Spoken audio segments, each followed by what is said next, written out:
Սա հերթական օրն է, որ մենք զարմանում ենք պետության ղեկավար աշխատողի անադեկվատության վրա։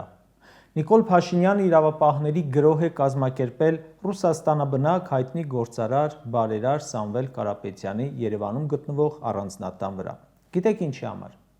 Այսօր Սամվել Կարապետյանը աջակցության խոսք է ասել եկեղեցում։ Ասել է. «Մի փոքրիկ խմբակ, մոռանալով հայոց պատմությունը, հայ եկեղեցու հազարավոր տարիների պատմությունը, հարձակվել է հայ եկեղեցու վրա, հայ ժողովրդի վրա։ Ես միշտ եղել եմ հայոց եկեղեցու կողքին ու հայ ժողովրդի կողքին։ Եթե քաղաքական գործիչներին չհաջողվի, ապա մենք մեր ձևով ենք միջամտելու եկեղեցու դեմ արշավին»։ Սովորական սատարումի խոսք։ Փաշինյանը կատաղեց, փրփրեց, Facebook-յան էջում հայոյախառն գրառումներ արեց ու հատուկ-ջոկատայինները գրոհեցին Սամվել Կարապետյանի տան վրա։ Իհարկե, փաշինյանական տրամաբանությամբ միանգամայն հասկանալի է։